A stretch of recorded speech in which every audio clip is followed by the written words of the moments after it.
Très heureux d'accueillir Christophe Onodibio aujourd'hui, ici, pour l'ouverture de cette nouvelle année de l'Université ouverte de Versailles.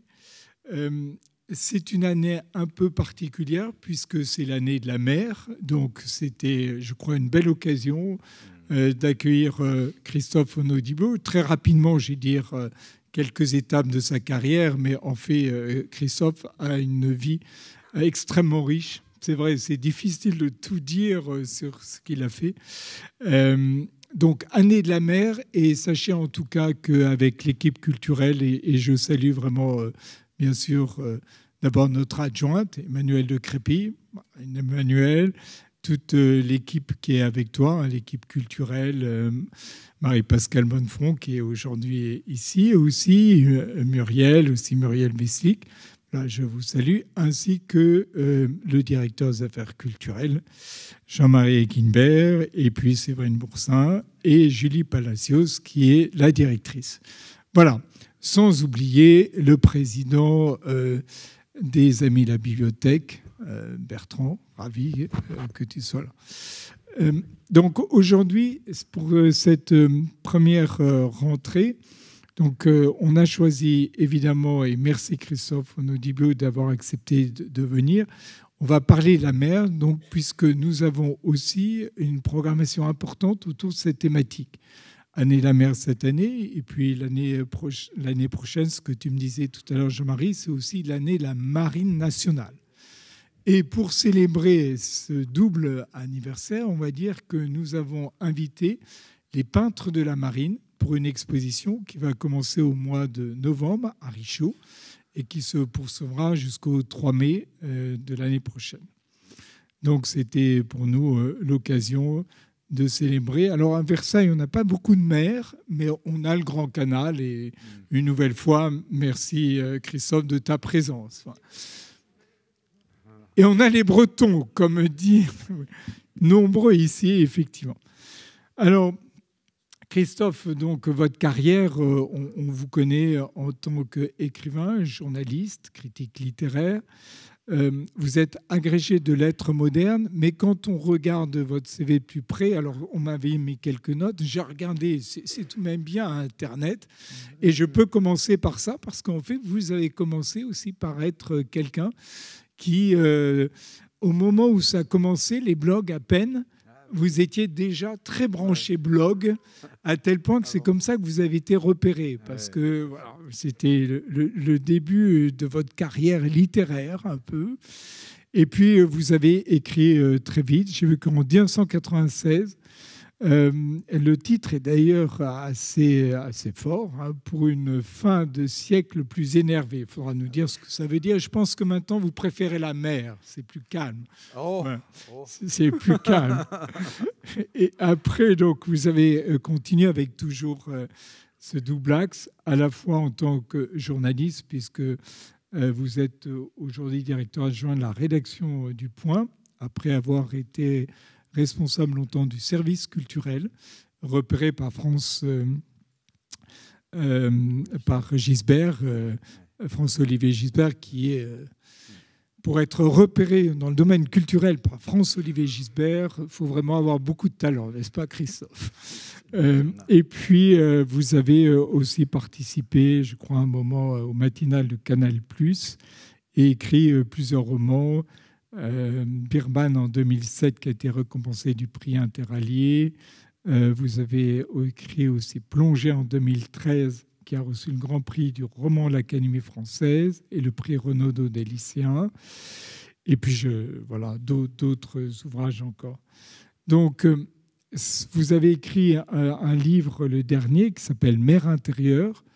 Il faut savoir que vous êtes né au Havre et que vous avez passé votre jeunesse donc sur la côte normande, et ça a beaucoup imprégné votre vie. ce rapport à la mer. Donc, merci d'être avec nous et je vous laisse. Et je dis bonne année à tous les étudiants, parce que je crois qu'il faut employer ce terme, de l'université. Bonne année à vous tous. Merci à vous.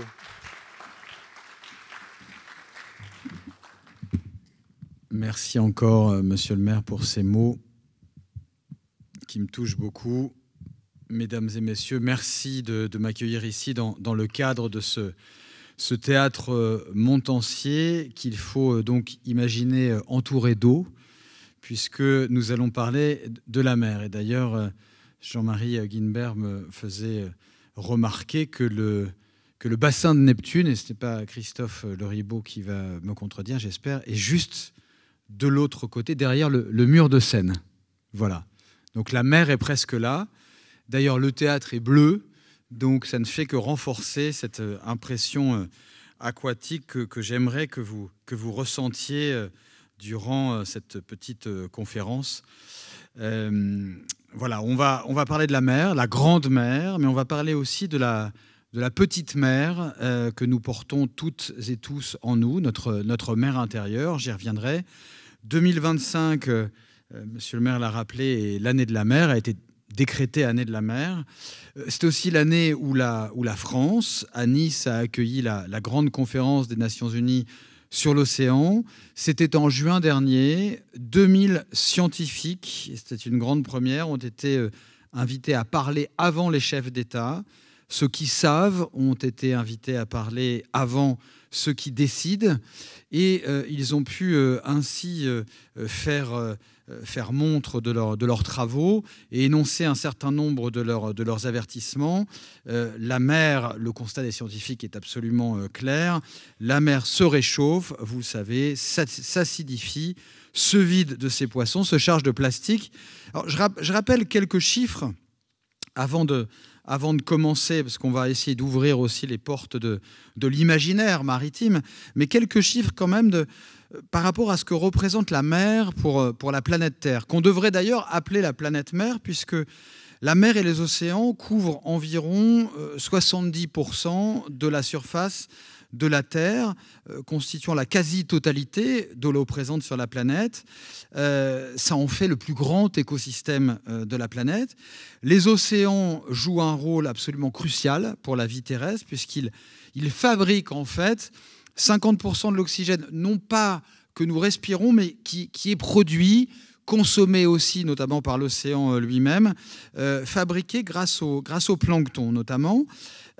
L'océan séquestre, donc piège de façon très favorable, à peu près 30% du dioxyde de carbone qui est émis par les activités humaines.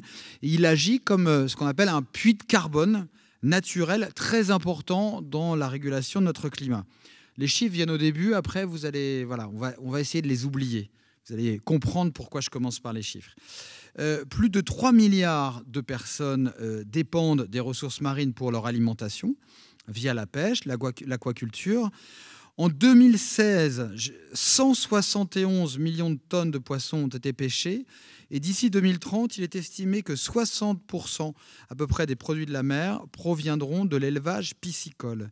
L'économie liée à la mer, ce qu'on appelle l'économie bleue, est absolument cruciale, puisque c'est à peu près 40%, la part dans l'Union européenne du PIB est de 40%.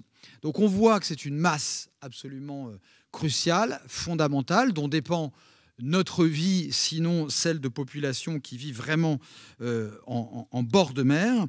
Mais malheureusement, l'état de la mer est préoccupant.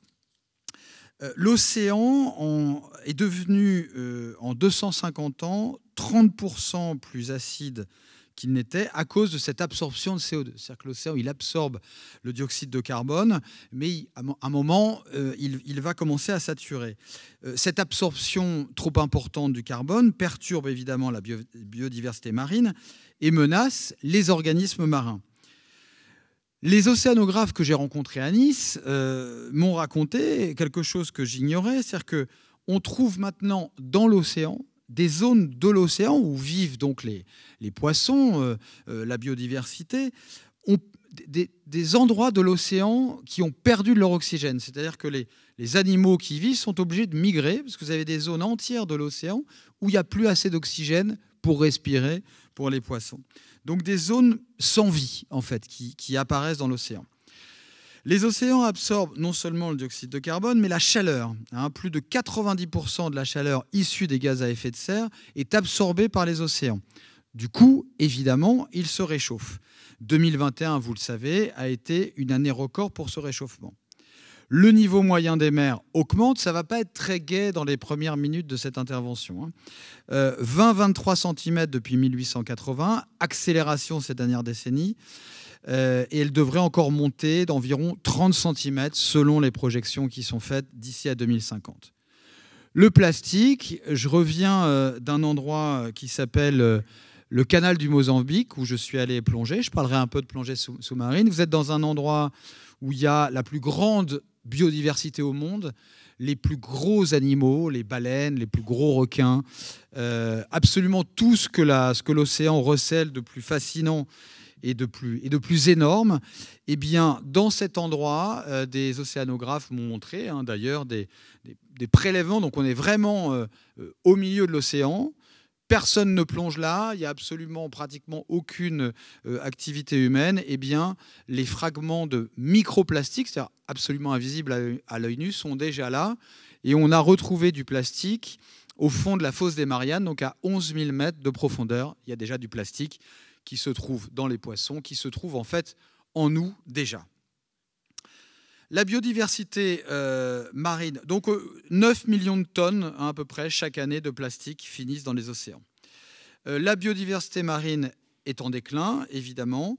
On note encore, en fait, on arrive à peu près estimer que l'océan enfin, la fourchette est large, puisqu'on parlera des abysses à la fin de cette intervention. Plein de formes de vie, de nouvelles formes de vie qu'on découvre, j'allais dire, jour après jour. Mais entre 500 000 et 10 millions d'espèces marines, on ne cesse d'en connaître.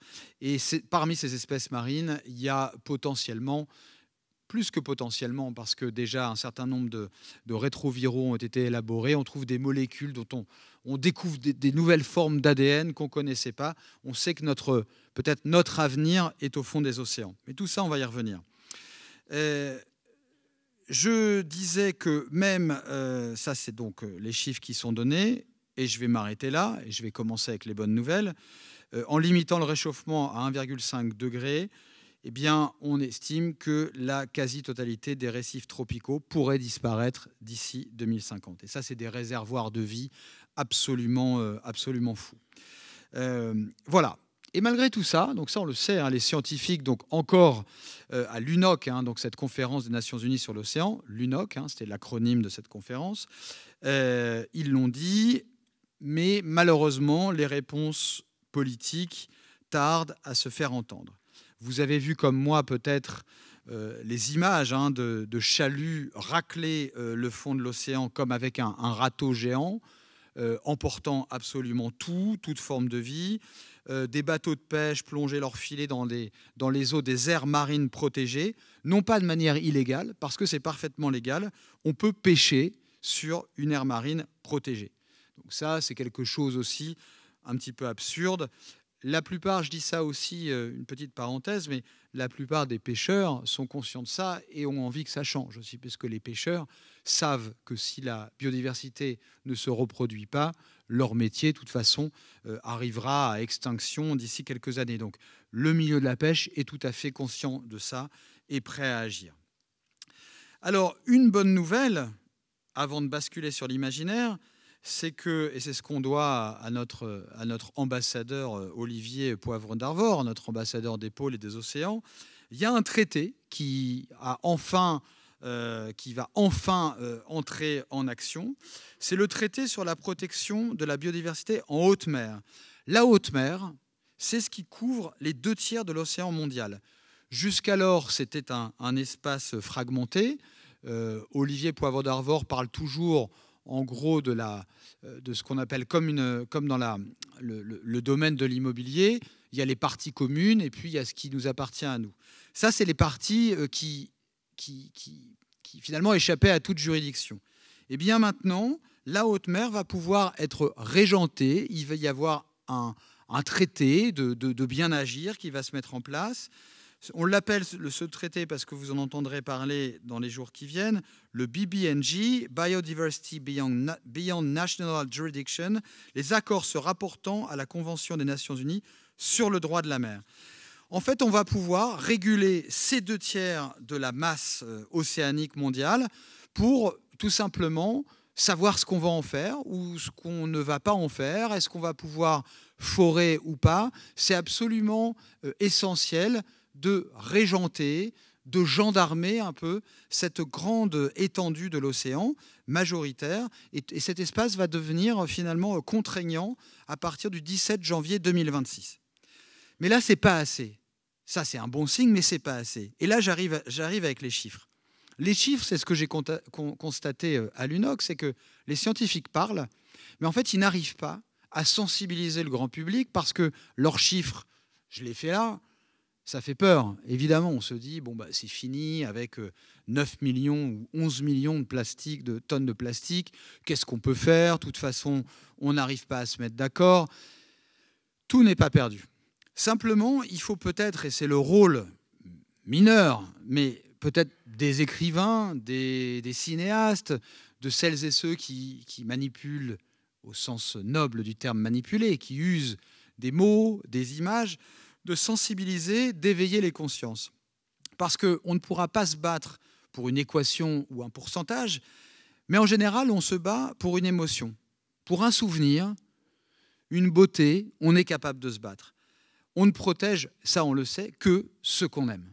C'est valable pour nos enfants, nos amis, nos territoires, nos souvenirs. Ça, on est capable de se mobiliser parce que ça nous tient à cœur et le mot cœur est fondamental. Comment on fait pour aimer? On n'aime que ce qu'on connaît aussi. On aime ce qui nous émeut, on aime ce qui nous surprend, on aime ce que l'on trouve beau, on aime ce qui nous anime, du latin anima, ce qui parle à nos âmes. Alors ce soir, je vais tenter, après ces chiffres, de vous animer, de vous transmettre ce qui m'a animé, en vous parlant du projet que j'ai essayé de mener à bien cette année avec Mer Intérieure, c'est-à-dire écrire un livre qui est un livre très différent des livres que j'ai écrits jusqu'alors. On retrouve un certain nombre des thèmes qui m'animent, mais c'est la première fois que je parle de moi, mais que je parle de moi en même temps que je parle de nous toutes, de nous tous, de ce qui nous réunit, c'est-à-dire, au fond, nos souvenirs autour de la mer, ce qu'on aime dans cet univers aquatique. Je vais essayer de vous transmettre tout ça. J'ai essayé d'écrire un livre que j'ai appelé « Mon livre bleu », c'était le nom de code, et d'ailleurs, il a une couverture bleue. Je l'appelle « Mon livre bleu », un livre qui serait capable de réveiller les imaginaires. Je ne dis pas que j'ai réussi, mais en tout cas, j'ai essayé. De réveiller les imaginaires sur le sujet de la mer, car si la mer meurt, c'est aussi un imaginaire qui meurt. Or, c'est par l'imaginaire que la mer suscite en nous que nous trouverons la force de protéger la mer. Et je veux croire que les livres ont encore un rôle à jouer en ce monde et qu'ils peuvent avoir quelques effets déterminants sur les prises de conscience. Et c'est pourquoi je suis ce soir très honoré d'intervenir devant vous au sujet de la mer dans le cadre de cette université ouverte, parce qu'on se lasse de tout, disait Virgile, excepté d'apprendre. Et on est là pour apprendre. S'émerveiller, mais apprendre. Les Romains avaient une expression que j'adorais, le poète Horace, on devrait d'ailleurs revenir à ces fondamentaux-là, docere et placere. Instruire en faisant plaisir. Le plaisir et la connaissance, c'est lié. Et si vous êtes là faisant partie de cette université ouverte, c'est que vous avez envie d'apprendre, vous avez envie de renouer avec le plaisir d'apprendre. Parce qu'on savoure mieux la vie aussi quand on apprend, quand on connaît des choses. Donc on se lasse de tout, excepté d'apprendre, disait Virgile, on se lasse de tout aussi, excepté de ressentir. Et je vais essayer ce soir de vous faire ressentir un certain nombre de choses. Alors on parlera d'abord de la mer comme liée à la mémoire de notre enfance et au désir d'émerveillement. Ensuite, la deuxième partie portera sur la mer comme réservoir de mythes, de mythologie, d'histoire. Au fond, on a une littérature en commun, on a la mer en commun, mais aussi une littérature en commun. Et ça aussi, ça nous aide à ressentir la mer. Et enfin, on terminera, et je vous raconterai quelques histoires, par une sorte de mise en pratique de la mer. Alors elle n'est pas là, je ne vais pas vous proposer de plonger, vraiment de mettre un masque, quoique si les bassins de Neptune nous étaient ouverts, il fait un peu froid, mais on aurait pu tenter ça, quoi. Voilà. Imaginez la mer et mettre un masque. La mer comme pratique, la mer comme sanctuaire, c'est un mot que je trouve absolument crucial, le mot de sanctuaire pour parler de la mer aujourd'hui. Alors commençons par la mer comme mémoire d'enfance, désir d'émerveillement. Ce qu'il y a de bien avec la mer, c'est qu'elle nous renvoie sans cesse à l'enfance. La mer, c'est qu'on vive au bord de la mer, qu'on ne vive pas au bord de la mer, c'est toujours des souvenirs de baignade. On a tous en nous ça, la première baignade, la mémoire du premier bain, quand nos parents nous ont emmenés et qu'on a découvert. Il nous reste des bribes de ça, des bribes de souvenirs. Le premier bain, ce que ça a fait d'être devant cette étendue salée qui pique un peu, qu'on goûte, le bruit aussi des vagues, l'eau trop froide, le sel qui pique les yeux, le vertige d'une vague trop haute, un château de sable que recouvre la marée. On a tous ça en nous, ou l'émerveillement d'une plage après une randonnée ou une marche, et on découvre comme ça ce spectacle absolument incomparable de la mer. Ces émotions-là, elles sont fondatrices. D'abord, elles nous apprennent l'humilité devant la puissance de l'océan, la puissance des éléments, la patience aussi, parfois au rythme des marées, la curiosité devant l'inconnu des profondeurs. Alors, monsieur le maire l'a rappelé, j'ai grandi au Havre, et c'est peut-être la mer est peut-être la première chose sauvage que j'ai vue après, j'allais dire, le regard de ma mère. Enfin, je ne dis pas qu'elle ait un regard sauvage, mais un peu quand même aussi. Certaines rébellions. Et voilà, j'ai vu la mer et ça a conditionné mon rapport au monde, comme certaines et certains d'entre vous peut-être ici. C'est-à-dire qu'on ne vit pas la vie de la même façon suivant qu'on ait grandi au sommet d'une montagne ou dans une vallée de montagne ou au bord de la mer. J'aurai le temps d'y revenir. Il n'y a pas une journée petit sans que je sois allé voir la mer. Dès que j'ai été en âge de savoir faire du vélo, je partais sur mon vélo tout-terrain, comme on disait dans les années 80, mon VTT, et j'allais voir, je vivais au rebord, sur les falaises en fait, du Pays de Caux, donc après Le Havre, en allant vers Étretat. Et donc, me séparait de la mer quelques champs de blé ou de maïs, suivant les saisons. Et je partais, je voyais sur ce balcon du monde, finalement, la ligne d'horizon.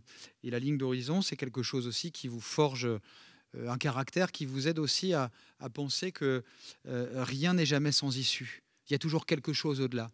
Et l'avantage au Havre, c'est que sur cette ligne d'horizon, il y a des porte-conteneurs.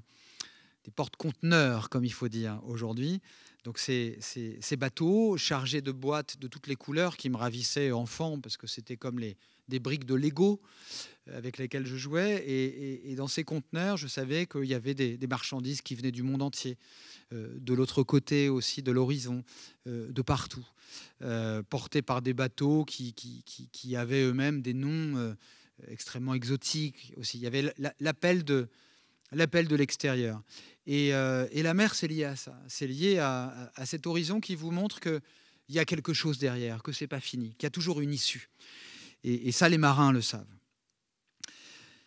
Alors, j'ai essayé de partager ces souvenirs dans mer intérieure, et je voudrais vous parler d'un mot que j'aime pour entrer un peu en matière, c'est le mot estran. L'estran, c'est-à-dire cet espace de la mer qui se découvre à marée basse, quand la mer reflue et nous montre un peu son ventre. Alors, je vous lis un petit passage.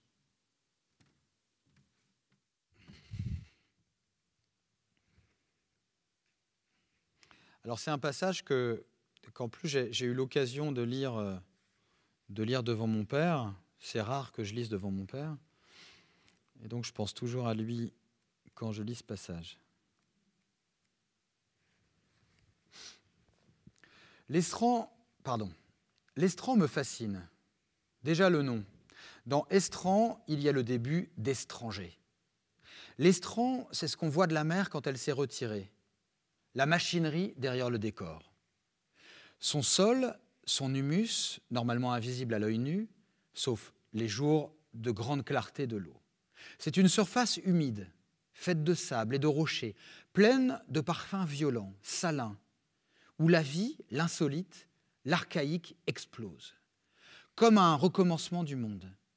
Un dévoilement éphémère, quelques heures seulement, de la vie secrète qui sera toujours, jusqu'à la fin des temps, à l'œuvre dans les territoires qui étaient là bien avant les hommes. C'est le royaume de mon père. J'ai 6 ans. Les jours de grande marée, nous partons la nuit, bien avant l'aube, en voiture. Les phares trouent l'obscurité. Nous roulons vers le lieu dit du fond du Val, où se tient, au bord du monde, au bout des champs de maïs ou de blé selon les saisons, la haute falaise de craie et de silex. 100 mètres plus bas commence un autre champ, de galets, de sable et de rochers tapissés d'algues, et puis la mer. On y descend par une brèche dans la muraille calcaire appelée Valleuse. C'est un chemin sinueux, vert, qui l'été foisonne de bruyères et de mûriers sauvages. On en cueille les fruits. Ma mère en fait de goûteuses confitures qui ont la couleur des rubis. Quand nous arrivons en bas, le jour s'est levé, et mon père, tel un géant, s'emploie à soulever les lourdes roches, les mains protégées par des gants épais. L'une tenant la pierre, l'autre glissée dessous pour attraper l'animal surpris par l'ébranlement de son habitat. Des tourteaux gros comme 2 poings, à la carapace robuste, 2 fois plus longue que large, festonnés de lobes réguliers comme si on avait soudé le dessus et le dessous de cette armure naturelle. On les appelle crabes dormeurs et il faut se méfier du crabe qui dort. D'autant que les tourteaux ressemblent à des bodybuilders, avec leurs 8 pattes grêles soutenant cet énorme thorax prolongé par 2 énormes pinces. Elles semblent dessiner des biceps, gonflés à la fonte. Sous ces rochers plats couverts d'algues, de littorines, de gibules, de balanes, de patelles à chapeau chinois, d'anémones brunes à la texture froide et douce, courent aussi les cousines des tourteaux, les étrilles agiles, aux yeux rouges, aux pattes à rayures bleues, et parfois des congres, des serpents de mer très agressifs, capables de vous infliger de très sévères morsures. Mon père prend toujours soin de déplacer les roches au bon endroit et dans le bon sens, pour ne pas, dit-il, perturber l'écosystème. Il s'éloigne, s'affaire dans 50 cm d'eau qui recouvre ses bottes, et de mon côté, je marche sur l'estran, et j'observe ces paysages où les rochers et leurs chevelures d'algues, qui émergent de mares d'eau salée, qui se déploient entre 2 bancs de sable gris foncé, trempés, ridés de micro-dunes, ont des airs d'archipel exotiques, en miniature. Des étoiles de mer somnolent au fond des flaques, les vers ne se laissent pas voir, mais ne dissimulent pas les traces de leur passage. Cratères de quelques centimètres, tortillons de sable digéré, épurés de ses précieux nutriments. La mer se fait entendre au loin. C'est une respiration puissante, mais l'estran est plein d'autres bruits, moins grondants, plus subtils. Toute une vie s'exprime ici. Des cliquetis indéchiffrables, le son de cascades infimes, dévalant leur eau salée entre 2 bosses de rochers, où se tapissent des blennies, des vives piquantes, des crevettes imprévisibles que j'essaie de capturer avec mon épuisette. Monde de pinces, d'écailles et d'antennes, de carapaces greffées d'yeux très mobiles, de déplacements baroques, monde aqueux, glauque, froid, saturé de parfums puissants, salés. C'est étrange, presque extraterrestre, un peu inquiétant, mais fascinant, comme un interdit. C'est le seuil, l'orée du ventre de la mer. En latin, le rivage se dit limen. C'est proche de limes qui a donné limite. Et c'est tout un petit peuple de liménologues, parmi lesquels la sœur de ma grand-mère paternelle, son mari aussi, qui repart de l'estran, leur prélèvement effectué, à l'assaut de la masse de calcaire et de silex que représente la falaise, remontant vers le haut, après cette plongée sans bouteille, vers les abysses un temps dévoilés. Le seau où mon père plonge ses prises et qu'il tient à bout de bras, étrille tourteaux pêle-mêle, entrelaçant leurs pinces, se montant les uns sur les autres, sur un matelas d'algues vertes ou brunes, griffant le plastique, semble agité d'une vie propre. Nous sommes partis de la maison à jeun, ou presque, et le petit déjeuner, après la longue marche et le froid, l'eau au fond des bottes, se fait attendre. À la maison, ma mère est déjà au fourneau, en peignoir. Une grande cocotte minute, posée sur le feu, ne tarde pas à frissonner sous l'eau bouillante, relevée de thym et de laurier. Les petits monstres de l'estran y sont plongés. Ils s'y ébattent dans une dernière rébellion de vie. La mort est rapide, saisissante. Leur parfum salé monte dans la cuisine, se mêlant à celui du lait chaud, du chocolat, des tartines beurrées, des confitures. C'est un choc olfactif et je n'ai pas oublié ce sel marin qui s'invite au milieu du sucre, ni la teinte rouge vif que prennent les carapaces une fois sortis de ce dernier bain. Bon, ça, on a tous des souvenirs comme ça. C'est ça la mer. La mer, ça parle à l'enfant qu'on est resté. Et si vous êtes là ce soir, c'est que vous êtes resté un peu un enfant. Vous savez, Nietzsche, le grand philosophe, disait que le dernier stade du développement de l'être humain, c'était l'enfant. On redevenait enfant. Alors parfois, c'est un peu triste de revenir enfant, parfois c'est génial. L'émerveillement aussi retrouvé. La mer, je le disais, quand on la fréquente tôt, c'est aussi ce qui forge une vision de la vie. Aristote, le grand philosophe grec, celui qui avait formé Alexandre le Grand, disait qu'il y avait 3 sortes d'êtres humains. Les vivants, les morts, et ceux qui prennent la mer. Comme si ceux qui prennent la mer, d'ailleurs, est-ce que c'est la mer qui, comme disait un célèbre chanteur, est-ce qu'on prend la mer ou est-ce que c'est la mer qui nous prend, comme si ceux qui avaient un contact avec la mer étaient un peu hors catégorie. Vous verrez pourquoi tout à l'heure. Je voudrais parler aussi rapidement, avant cette deuxième partie, du paysage de la mer qui dessine, quand on l'arpente, une personnalité. Le rythme des vagues, rien que le rythme des vagues, qui nous montre que tout est toujours changeant, instable. L'horizon, j'en ai parlé tout à l'heure, qui nous donne la sensation qu'il y a toujours une issue. Je pense toujours à cette phrase de Rimbaud qu'on m'a longtemps demandé, de nombreuses fois demandé de citer au cours des interviews pour Mer Intérieure, c'est que j'avais commis la bêtise de dire qu'à chaque fois que j'étais devant la mer, je pensais à un vers de Rimbaud. Évidemment, non. Quand je suis devant la mer, je ne pense pas toujours au même vers de Rimbaud. Mais en tout cas, il dit bien cette idée qu'il y a toujours une issue.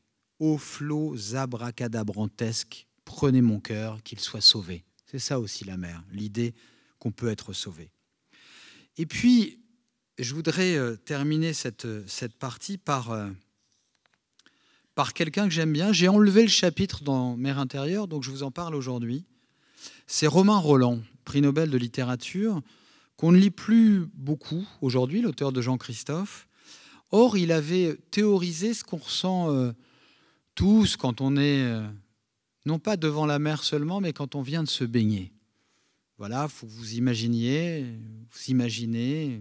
quelques mois auparavant, il a fait chaud, vous êtes allé nager dans une eau divine, et puis vous avez senti que vous étiez un peu lavé d'une partie de vos soucis.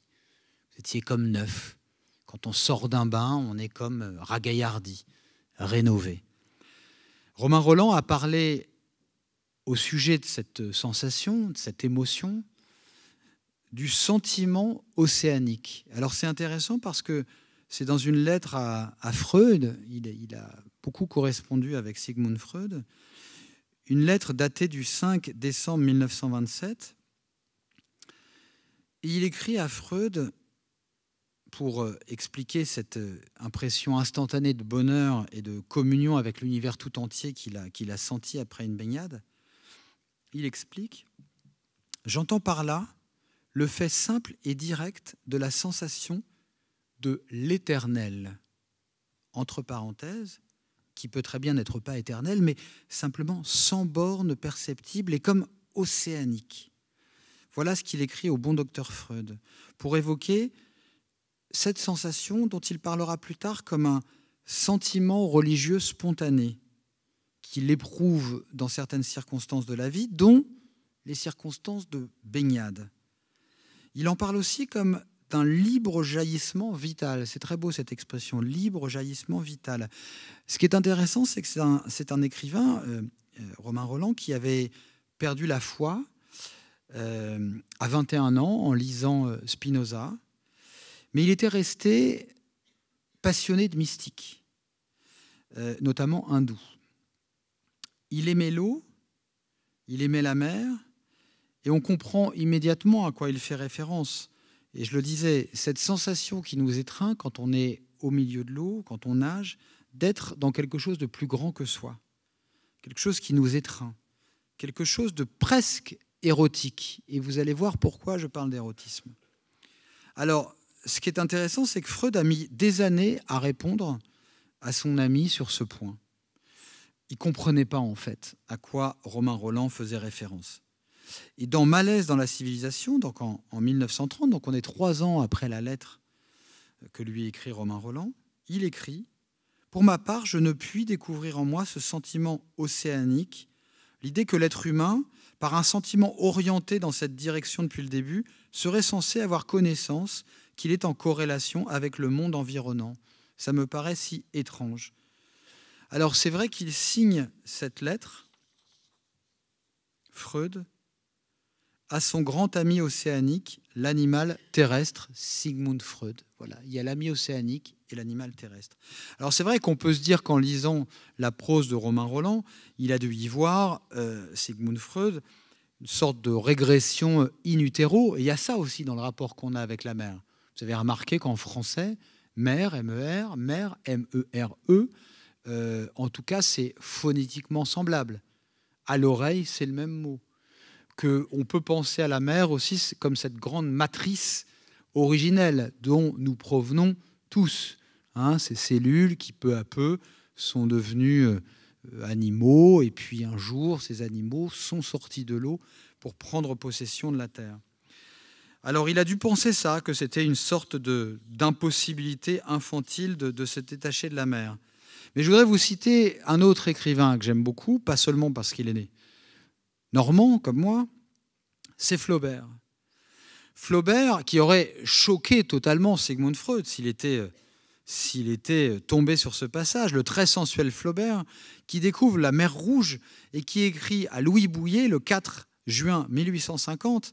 Donc il marche, il a fait une longue épopée, une longue traversée, il découvre la mer Rouge et il s'y baigne. Et il écrit ça, Flaubert. « Ça a été un des plaisirs les plus voluptueux de ma vie. Je me suis roulé dans les flots comme sur 1000 tétons liquides qui m'auraient parcouru tout le corps. Jamais je n'oublierai cette matinée-là. J'en ai été remué comme d'une aventure. » Aventure au sens érotique. Je vous en cite un autre de Flaubert. Là, il découvre Marseille. Il découvre Marseille, et vous allez voir aussi comment on retrouve ce sentiment océanique et finalement ces sensations qui ramènent à l'enfance ou à l'adolescence ou au plaisir tout simplement.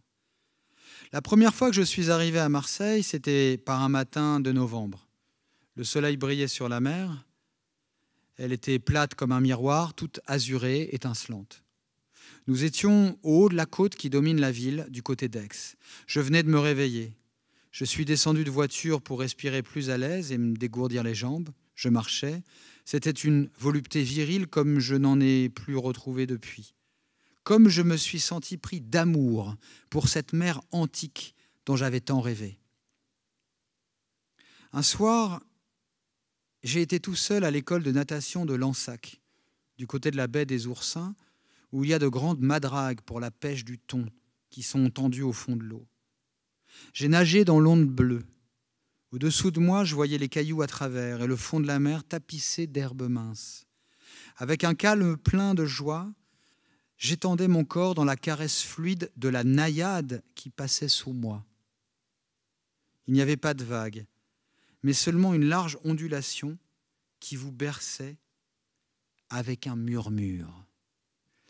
Et c'est de ce murmure dont j'aimerais qu'on parle maintenant, ce long murmure littéraire que nous transmet la mer via les écrivains depuis, j'allais dire, la nuit des temps.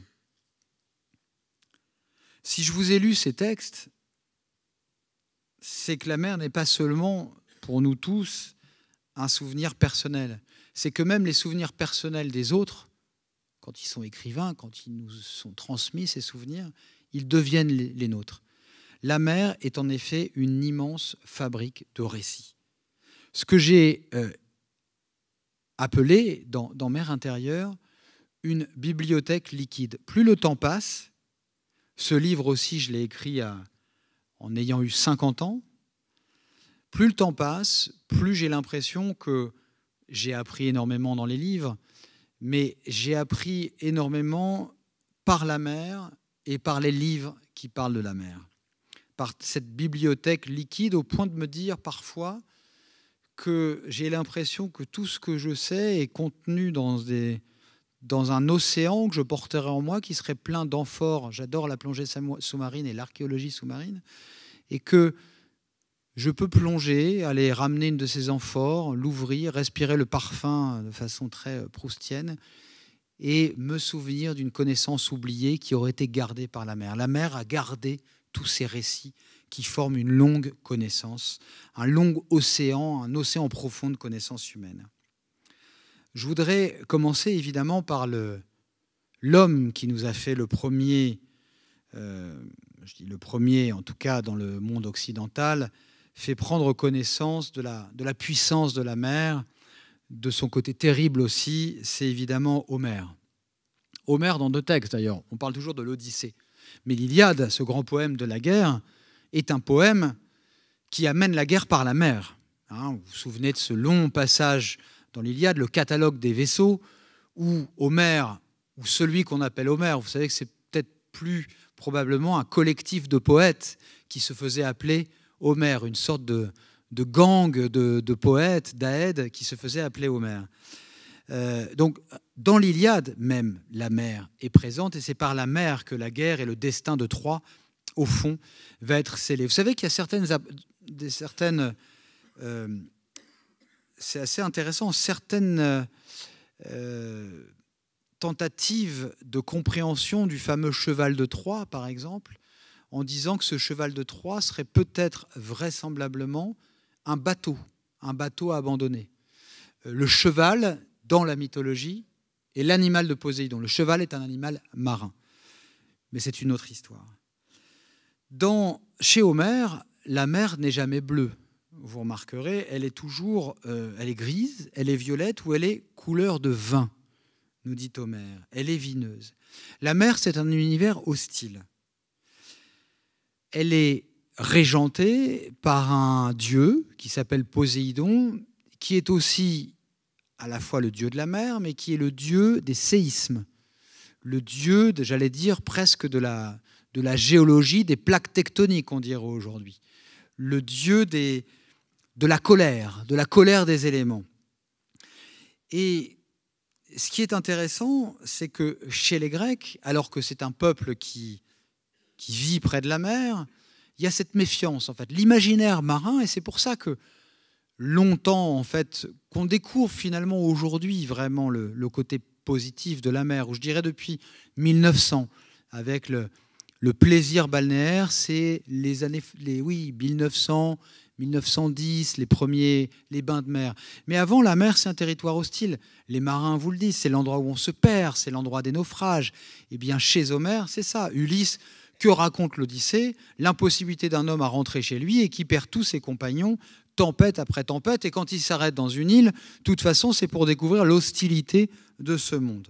Alors, parfois, il y a des étapes un peu plus agréables, chez Calypso, par exemple, encore que. Mais c'est un territoire hostile.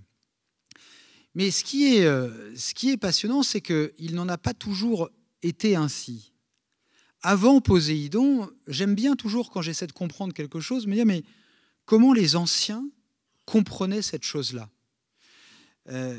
et notamment dans l'Antiquité. En fait, avant Poséidon, il y a eu un autre dieu de la mer, qui s'appelait Océanos, dont vient le nom de océan. Océanos, qui était le fils de la terre, Gaïa, et le fils du ciel. Terre et ciel donnent Océanos, l'océan. Il avait épousé sa sœur, vous savez que, bon, c'est pas terrible, mais chez les dieux, l'inceste est quasiment un principe, que ce soit en Grèce ou en Égypte ancienne. Et ensemble, ils ont eu 3000 fils et 3000 filles. C'est dire si la mer est un espace où la fécondité s'exprime à profusion. D'ailleurs, quand vous plongez dans la mythologie, vous apercevez que Aphrodite, la déesse de la beauté, est née en fait de la semence d'un titan, Ouranos, le ciel, dont le fils Cronos avait tranché les parties intimes, comme disent mes enfants, et la semence s'était écoulée depuis les nuages jusqu'à la mer, faisant naître l'écume. Aphrodite, c'est celle qui est née de l'écume. L'amour est né de l'écume. Et je me demande souvent, je dis ça, est-ce qu'il faut vraiment raconter la mythologie aux enfants qui s'amusent dans les vagues? Quand ils savent tout ça, ils ont envie de sortir. Ces 3000 fils, et là c'est intéressant, sont les 3000 fleuves du monde. Pour les Grecs, la mer est d'abord la matrice des fleuves. C'est même une sorte de fleuve qui tourne tout autour de la mer.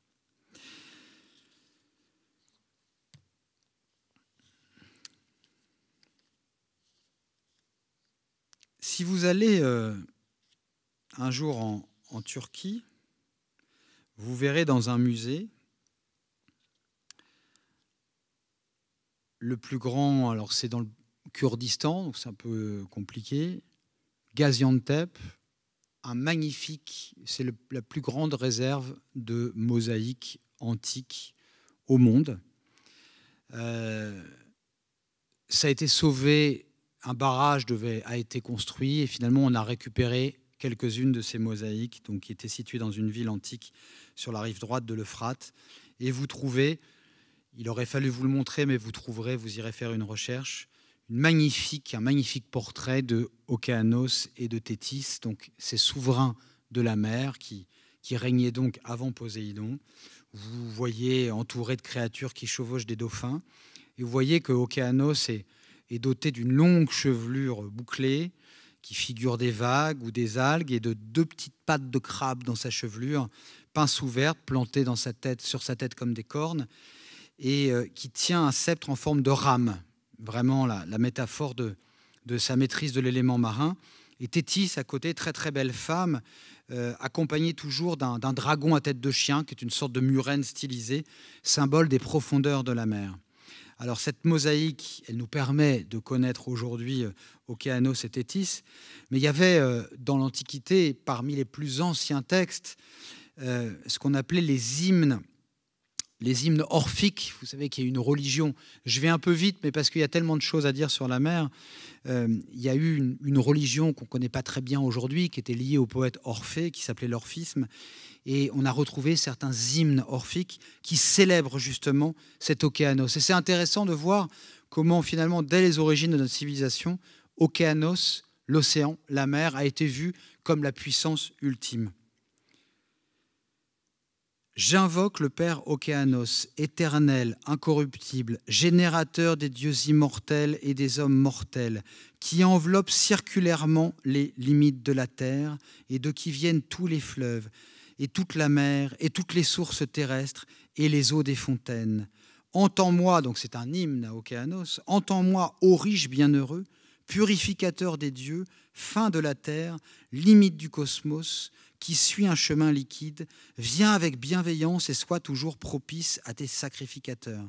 Il y a 2 choses qui sont importantes, c'est un des plus anciens textes qu'on ait sur la mer, c'est que Okéanos, donc l'océan, est décrit comme le créateur des humains, mais aussi celui des dieux. Et la deuxième, c'est que donc pour les Grecs de l'Antiquité, la mer est un fleuve qui entoure la terre, celle-ci étant vue comme un disque, et ce fleuve circulaire alimente tous les points d'eau, toutes des rivières à la mer finalement, et marque les limites du monde connu. Qu'est-ce qu'il y a de l'autre côté de cet océan qui est donc circulaire et qui entoure la mer? Eh bien, c'est Homère qui nous le dit et qui nous dira que c'est l'entrée des enfers. Si vous avez lu l'Odyssée, vous vous souvenez qu'à un moment, on dit que Ulysse descend aux enfers. C'est pas vrai. Il va à l'entrée des enfers et il appelle les morts. Il fait un sacrifice et les morts, vous vous souvenez, sa propre mère va venir le voir. Achille va venir le voir et lui dire combien il est malheureux en fait d'être souverain aux enfers. Il préférait être un paysan pauvre sur la terre encore vivant plutôt que d'être le souverain des enfers. Et en fait, Ulysse, pour aller à l'entrée des enfers, doit prendre un bateau et traverser justement cet océan, ce fleuve, pour interroger les morts. C'est-à-dire qu'au-delà de l'océan, je disais l'horizon tout à l'heure, l'image de l'horizon, c'est aussi pour les Grecs la fin du monde connu. Et toute personne qui a contemplé un coucher de soleil sur la mer, qui voit la boule de feu disparaître à l'horizon, c'est en fait fait référence au fait que dans la mythologie grecque, le soleil est obligé de prendre un bateau pour traverser ce fleuve et aller se coucher sans mouiller ses rayons. Tout ça est très beau. Ça vous montre que la mer, déjà, dans la mythologie, dans la façon, dans le cosmos antique, elle n'est pas qu'un décor, elle est un personnage, elle est une force, et elle est cette métaphore de la vie humaine. Il y a une limite. Elle enseigne des choses. Alors, je pourrais là, mais je ne vais pas m'attarder car l'heure tourne, mais bon, la mer, c'est absolument inépuisable. Quand on parlait de connaissance à l'orée de cette prise de parole, on s'est trompé sur l'histoire des sirènes avec Ulysse. On nous parle d'un danger. Vous vous souvenez, il ne faut pas écouter le chant des sirènes. C'est dangereux, donc Ulysse va l'écouter quand même parce que Circé, la fée, lui a dit « mais tu peux écouter, mais surtout, fais-toi attacher à ton mât ».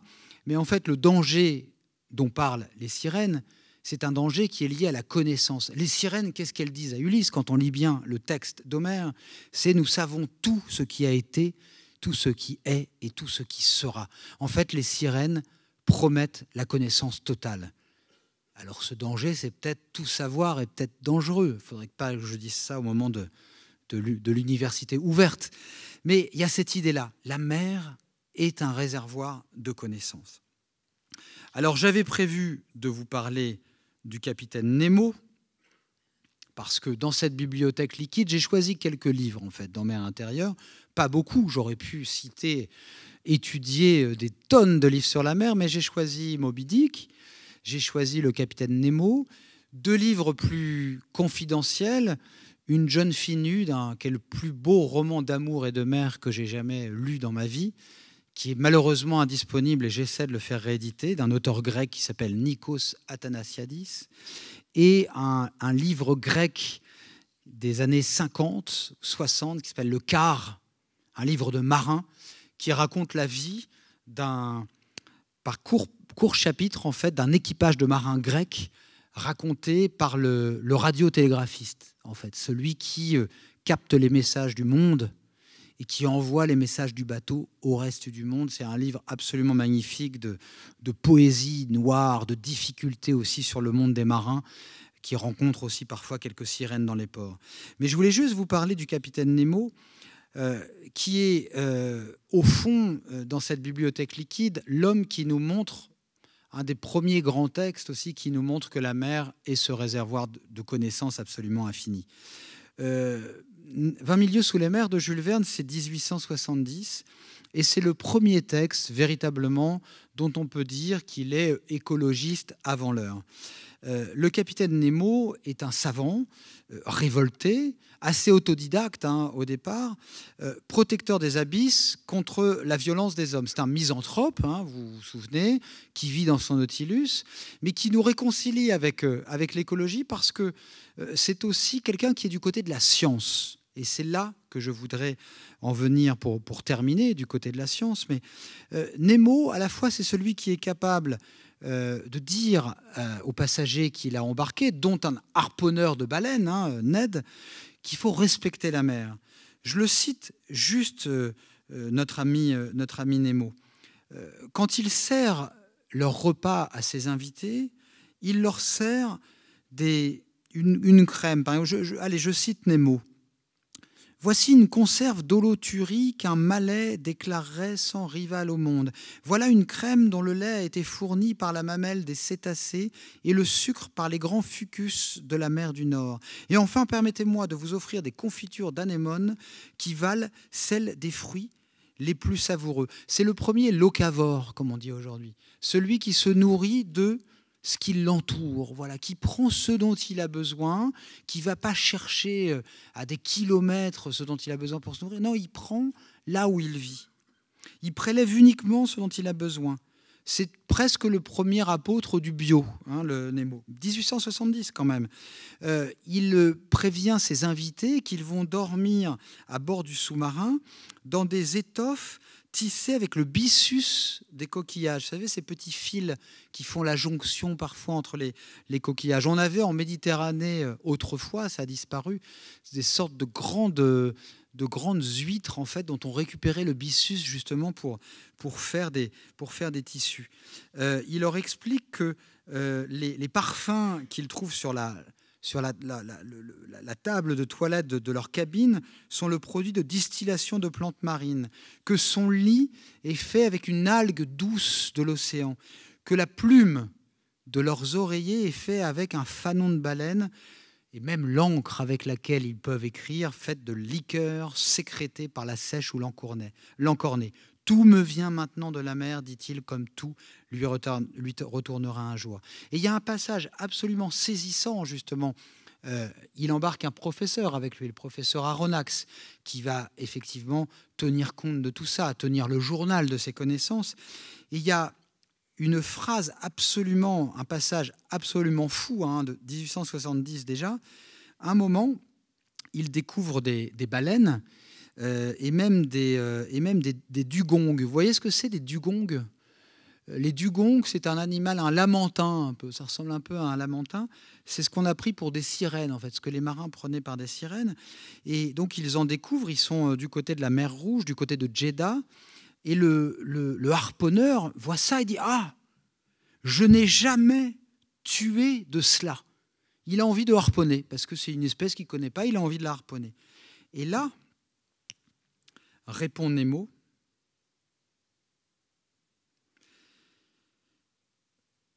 sa chair, une viande véritable, est extrêmement estimée.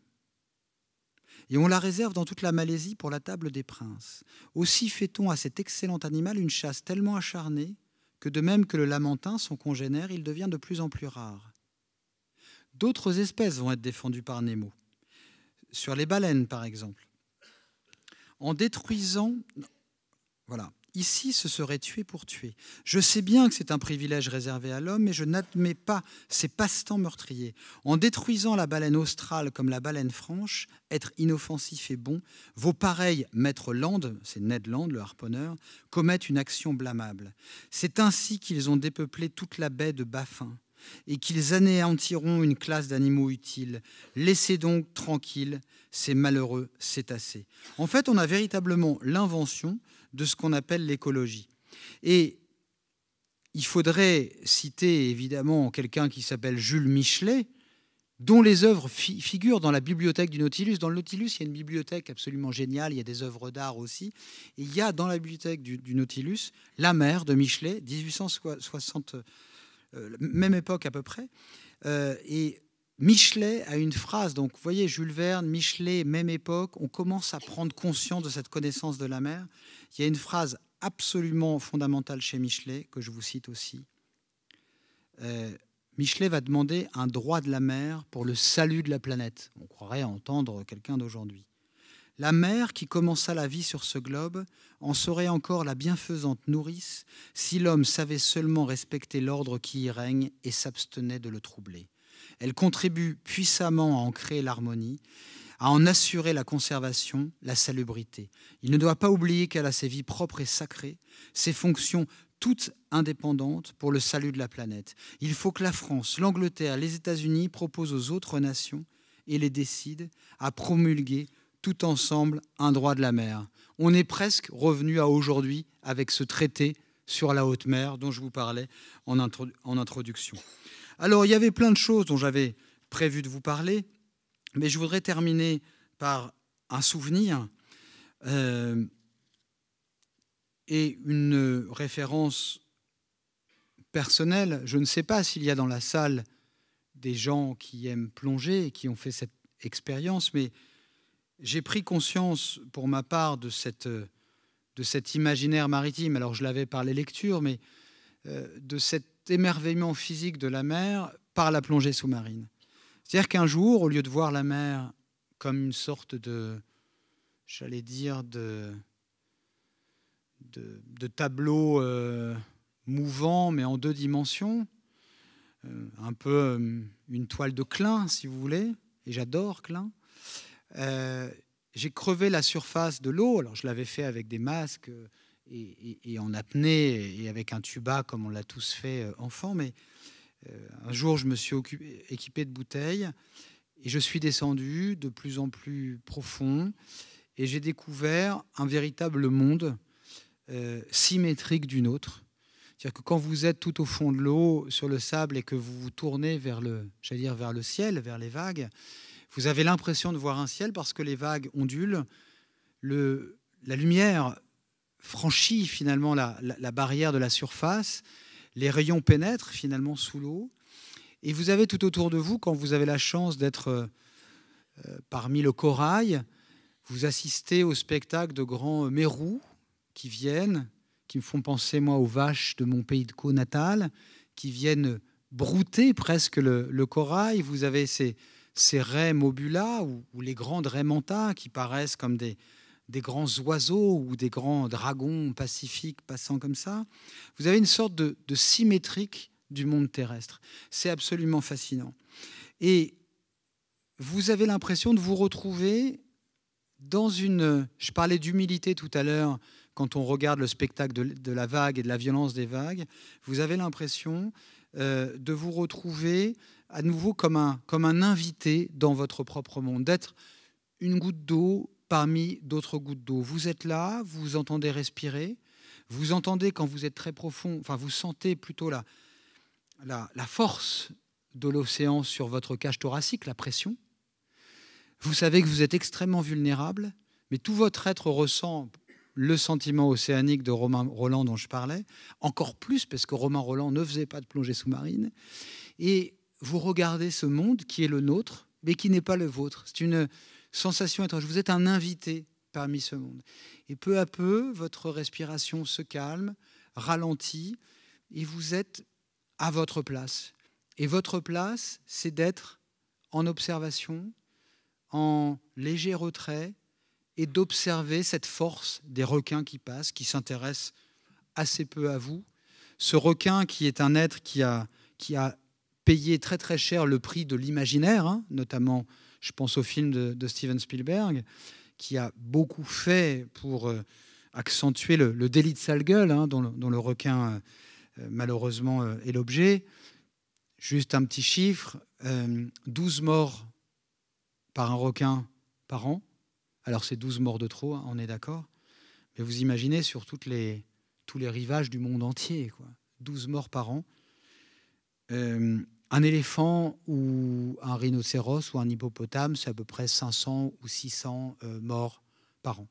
Or, pour rencontrer un hippopotame, il faut se rendre très loin, dans des réserves. Quand on compare au nombre de nageurs, parce que des requins, il y en a en Méditerranée, il y en a dans l'océan Atlantique, pas très loin, sur les plages des Landes. Voilà, 12 morts par an. Le requin, c'est 100 millions d'individus tués par an. 100 millions. Je ne suis pas en train de me tromper d'un zéro, 100 millions. Donc c'est véritablement, j'allais dire, une guerre asymétrique. D'ailleurs, ce n'est pas une guerre.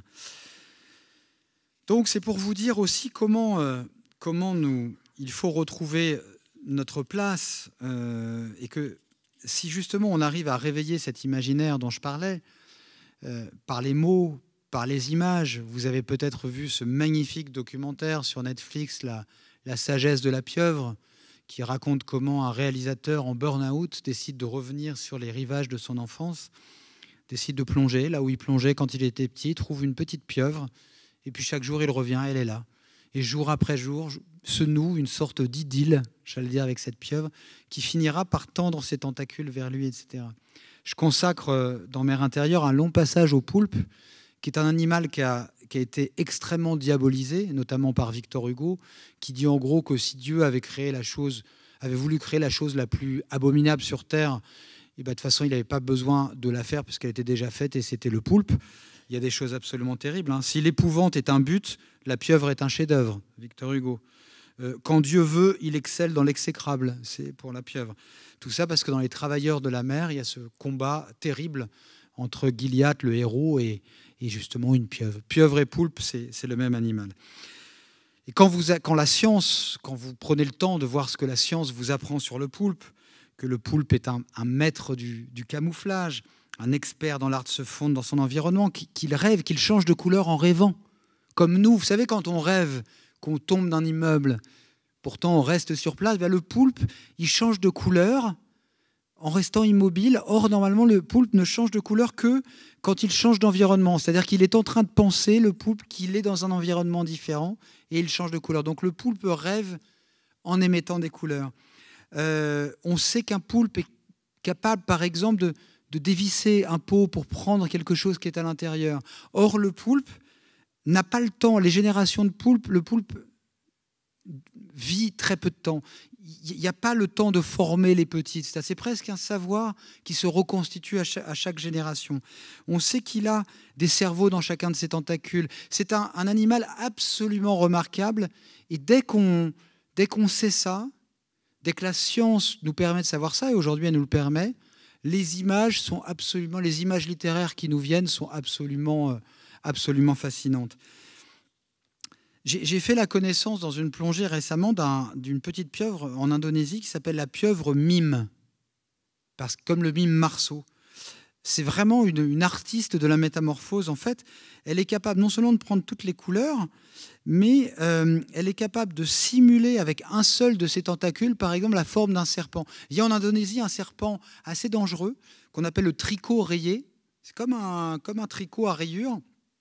S'il vous mord, alors il a une toute petite bouche, mais s'il vous mord, par exemple, entre les doigts, vous avez assez peu de temps pour vous en sortir. Et bien là, cette petite pieuvre-là est capable, avec un seul de ses tentacules, de lui faire peur avec un autre. Voilà, donc elle change, elle fabrique justement par ces chromatophores, qui sont les petites cellules qui permettent d'émettre de la couleur, exactement les mêmes mouvements, les mêmes couleurs que ce prédateur. C'est absolument magnifique. Donc voilà, je voudrais, pour conclure, parce qu'il est temps, vous dire que ces rencontres qu'on fait sous l'eau, qu'on fait aussi en lisant, qu'on fait aussi en regardant les merveilleux documentaires qui sont faits par les nombreux canaux dont on dispose aujourd'hui, ces rencontres-là, finalement, agissent comme des révélateurs. La nature, elle n'est pas seulement belle, elle est savante, elle nous enseigne. Chaque espèce finalement, nous raconte une histoire d'équilibre. Et cette découverte éveille en nous vraiment une évidence que si on détruit ces mondes, nous perdrons une partie non seulement de notre imaginaire, mais une partie de notre avenir. Je voulais vous lire, je ne sais pas si j'ai 5 minutes pour vous lire la fin.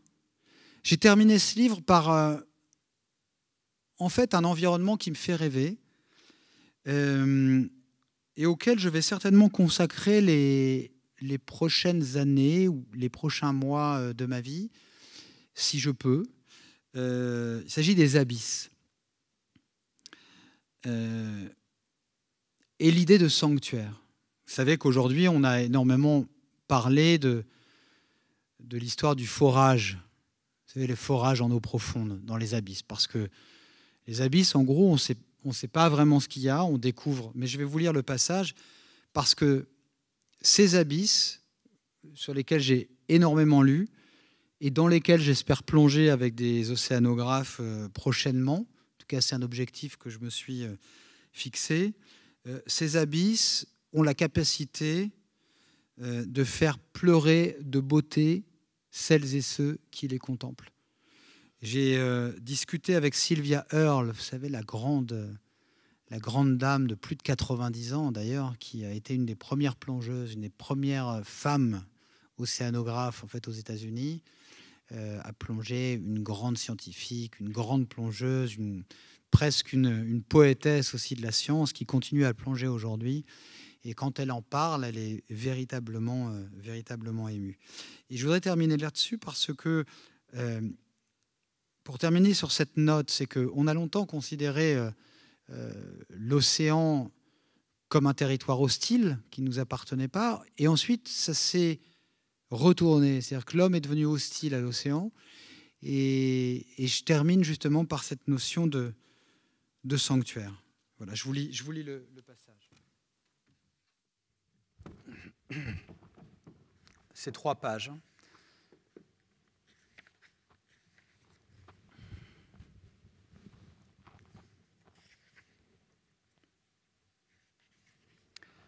L'heure est venue pour moi de débarquer, ce livre devant désormais naviguer seul avec vous à la barre. Mais voilà que depuis l'île où je l'achève, une autre que celle où je l'ai commencée, méditerranéenne aussi mais plus verte, couverte de bois et de chevaux, pleine du chant des oiseaux et du bourdonnement des guêpes sur les grenades que le soleil a fait éclater, je suis pris d'un regret. Connaissez-vous cette phrase de Nietzsche ? Celui qui scrute le fond de l'abysse le scrute à son tour.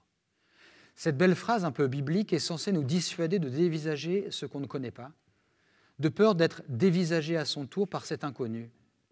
Mais à moi, c'est l'effet contraire qu'elle fait. J'aimerais beaucoup être scruté par l'abysse, et pour ce faire, sans doute, faut-il que je commence, moi, par scruter l'abysse. Or, je n'en ai pas tant parlé dans ce livre de l'abysse, ou plutôt des abysses. Cette zone inscrutable de la mer, du grec abyssos, sans fond, située au-delà des 4000 mètres, à moins qu'on ne se base sur la profondeur à laquelle 99% de la lumière solaire a été absorbée, ce qui suffit grandement à faire le noir, soit 150 mètres. Un territoire immense, mystérieux comme une autre planète qui serait tapie sous les vagues. Aussi inconnu que la Lune, puisque seulement 5% des grands fonds ont été explorés, et semblable peut-être à ces satellites de Jupiter ou de Saturne que l'homme s'apprête tout juste à visiter. On sait désormais que ces derniers, dits lunes glacées, recèlent des océans cachés sous d'immenses étendues gelées, et l'on se demande si des formes de vie inconnues les peuplent à des millions de kilomètres de la Terre. Peut-être. Mais la planète inconnue des abysses est, elle, juste sous nos pieds. Elle appartient au même monde que nous, tourne comme nous autour du Soleil, même si jamais le Soleil ne s'y aventure. On y croise, paraît-il, des créatures fascinantes, les fameux calmars géants pouvant atteindre 18 mètres, dont les bras immenses impriment leurs morsures cuisantes sur la peau des cachalots, mais aussi des poulpes translucides aux oreilles d'éléphant ou des méduses raffinées qui semblent sculptées dans du verre de Murano. On y a vu des poissons aux dents comme des dagues, sillonner la nuit sous-marine, paraissant s'éclairer d'une lanterne fixée à leur tête, et d'autres êtres irradiés de 1000 feux, sous l'effet d'une lumière qu'ils fabriquent eux-mêmes en organisant dans leurs froids organismes la rencontre chimique entre une protéine et une enzyme au nom d'anges déchus, la luciférine et la luciférase.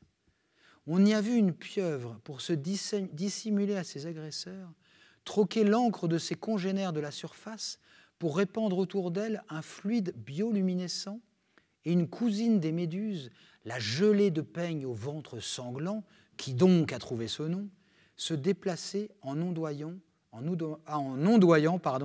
dans une aura couleur grenat, en véritable diva des profondeurs. Parfois, ce sont juste de minuscules points luminescents qui clignotent dans les ténèbres, comme un crépitement d'étoiles vivantes dans une galaxie lointaine. Alors je continue, je ne vais pas lire, mais je vous cite ça.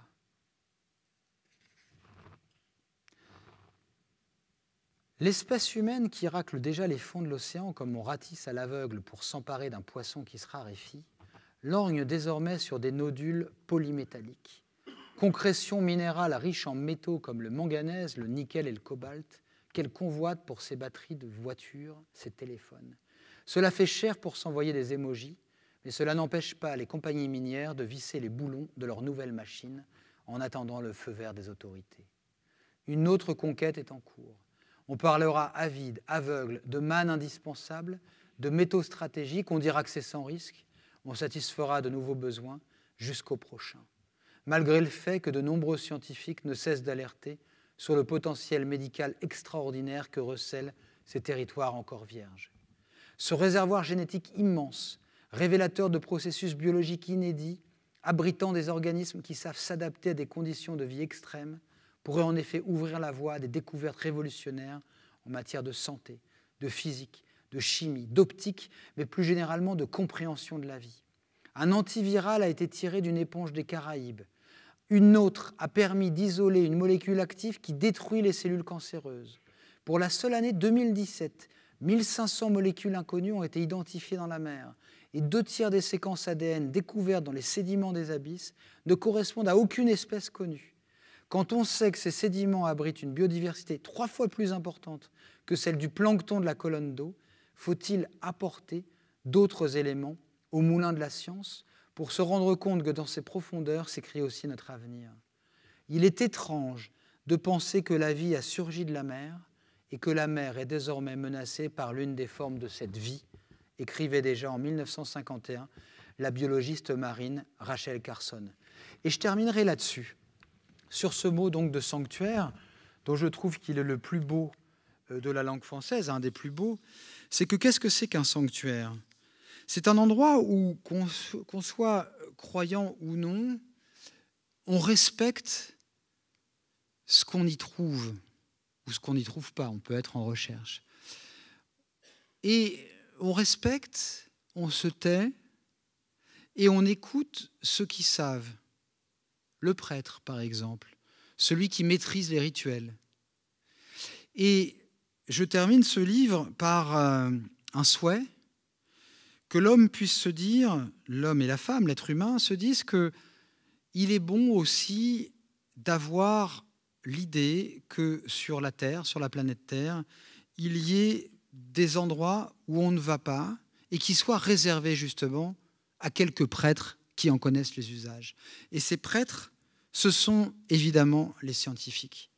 C'est-à-dire que ces abysses, il faut se dire un moment qu'on va d'abord laisser les scientifiques y aller, explorer, nous transmettre aussi tous les savoirs, toutes les connaissances qui gisent là au fond de l'océan pour nous et pour nous permettre de continuer à tisser avec cette mer cette ligne de vie en fait qu'elle a toujours été pour nous, depuis l'enfance dont je parlais pareil tout à l'heure jusqu'à la science. Et donc je termine sur ce mot sanctuaire et je suis d'ailleurs heureux puisque l'une des conséquences de ce sommet des Nations Unies, qui donc était un des grands éléments de l'année de la mer 2025, c'est qu'une grande mission en fait va être lancée, qui va s'appeler la mission Neptune, une mission européenne, mais qui va aussi inclure d'autres pays que des pays européens, une mission géante de scientifiques qui se sont promis d'explorer l'océan pour recenser vraiment les espèces, les ADN qu'on va trouver, expérimenter aussi, mais d'abord voir avant de prendre une décision, quelle qu'elle soit, concernant l'exploitation de ce qu'on va y trouver. Et c'est étonnant parce que quand vous voyez aujourd'hui ce qui se fait pour l'espace, moi je suis très affolé, je suis passionné par la conquête spatiale, mais je me dis déjà que si des gens extrêmement puissants sont en train de réfléchir à un plan B, à une planète B, donc à partir, c'est que c'est déjà foutu. Et je me dis que non, la planète B, enfin la planète, il y en a une encore. Et il y en a une, il y a cette planète, la planète des abysses, la planète mère, qu'on connaît moins que la Lune. Donc avant de détruire tout ça, il va falloir l'explorer. Et cette mission Neptune va nous permettre de le faire. Alors pour terminer, vraiment, je dirais que nous arrivons donc au terme de ce voyage qu'on a partagé ensemble, qui n'avait pas donc pour seul horizon cet océan visible, mais aussi cette mer intérieure que chacun de nous porte en soi.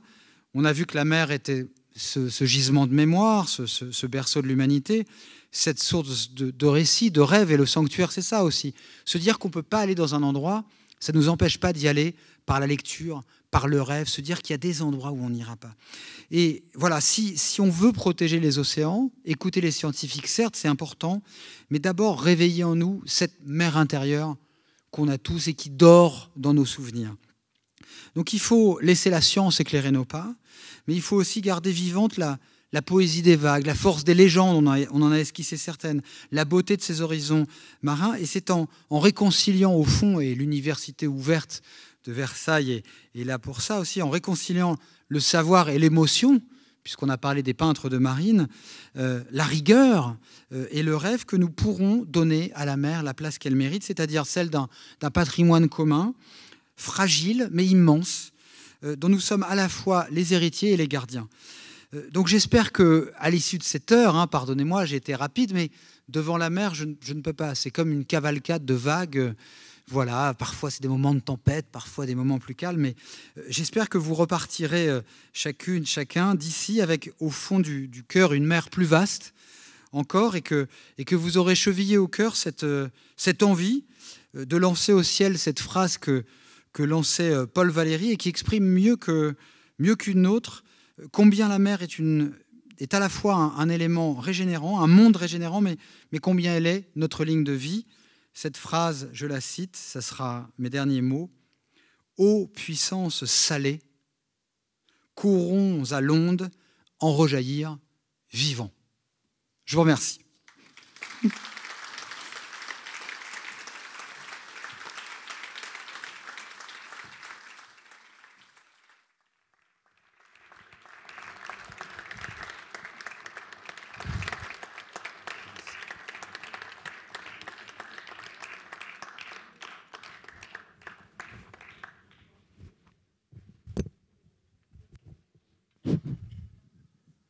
Christophe, as-tu encore quelques instants pour répondre éventuellement à des questions? Bon. Qui veut poser une question?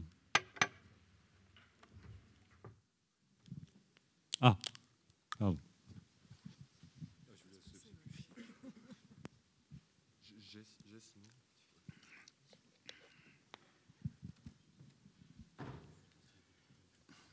Merci de nous avoir fait rêver. Simplement, quand on regarde l'actualité autour de nous, on a un rêve un peu brisé en regardant, par exemple, les croisières qui vont traverser l'Antarctique pour des raisons commerciales, parce que la route est plus rapide par cette voie-là. Quand on regarde aussi les immenses paquebots de 8 à 12 étages portant des milliers de passagers, la pollution que ça représente. Et enfin, quand on regarde dans certaines républiques maritimes, des tout petits pays au bord de la mer, qui avalent tout le sable pour construire du béton, malheureusement, on a une image qui est loin du rêve que vous avez porté. Oui, oui. Quelle solution?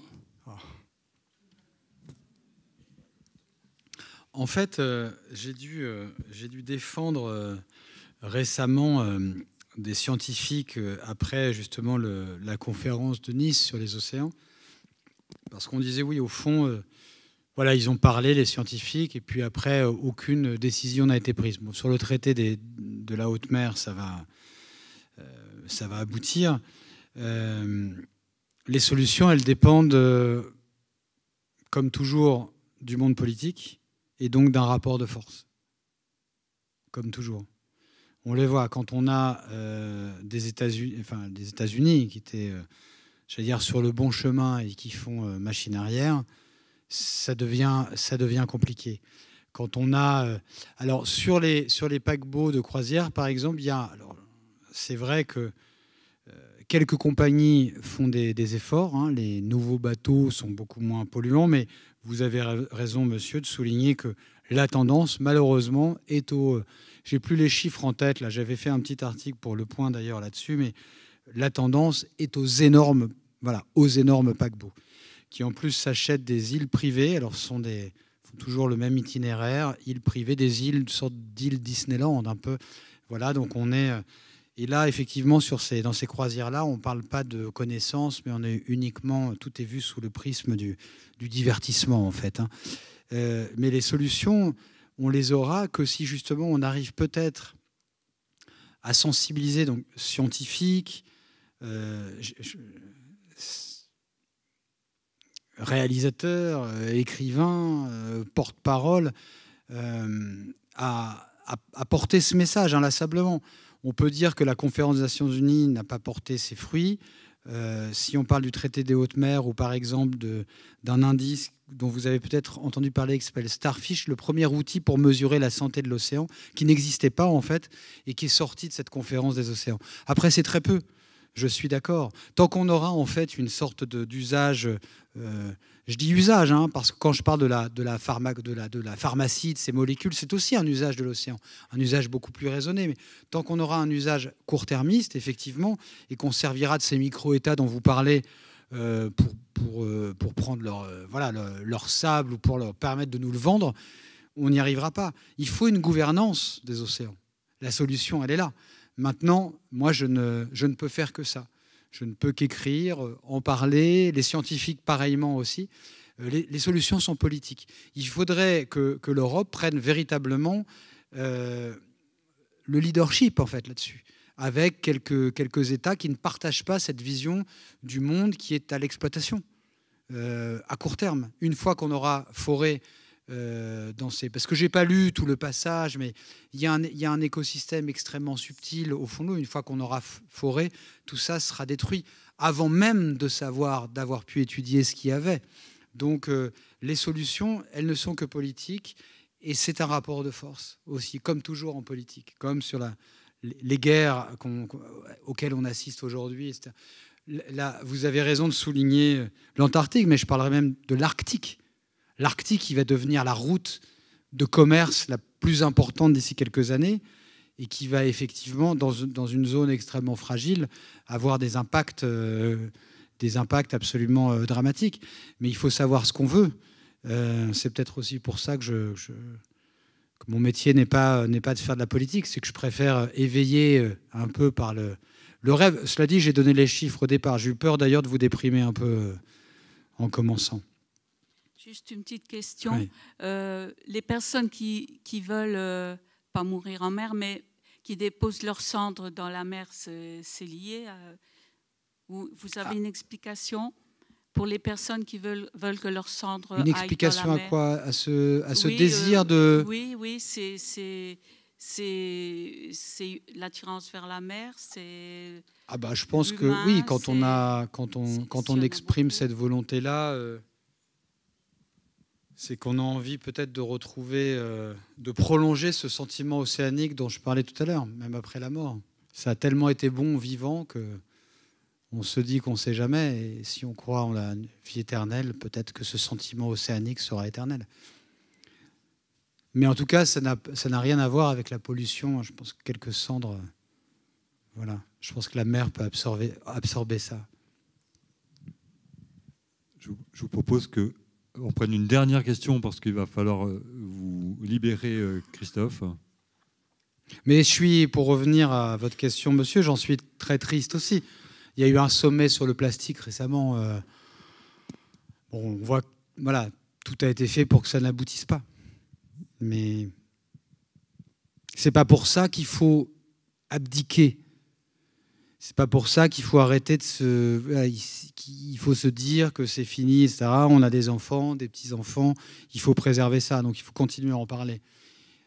Voilà. Et je pense qu'avec la technologie européenne aussi, la civilisation européenne aussi, on peut arriver à donner envie de préserver ce monde qui est le nôtre.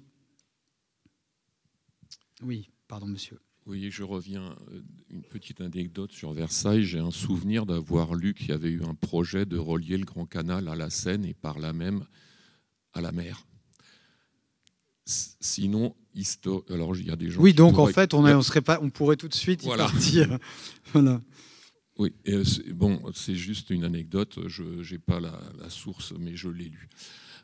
Sinon, je reviens sur un sujet historique que j'ai entendu dans une émission avec Jacques Attali, qui a dit que la France a eu le choix à un moment de choisir une capitale, et que si on avait choisi une capitale sur la façade maritime, ça aurait changé le développement de la France, qui a pris une tonalité plus rurale à partir du moment où on a choisi Paris. Et il a cité Le Havre. Et comme vous êtes natif du Havre, je vous partage cette information. Qui était la ville de François Ier. Oui, aussi. Voilà, et François Ier a donné au Havre non seulement... Donc c'est bien au Moyen-Âge, oui, qu'il avait dit que voilà. ça s'est joué. Enfin, François Ier, c'est la Renaissance, mais bon, d'accord. Voilà. C'est à cette période-là qu'il y a eu...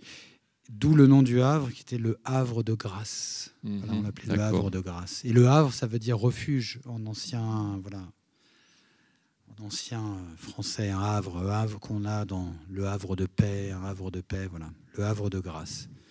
Bah, le Havre comme capitale, oui, il faudrait en parler au maire du Havre, peut-être qu'il sera content de le savoir. Je crois qu'on peut tous remercier, non, mais je vous en prie. Remercier Christophe, qui a été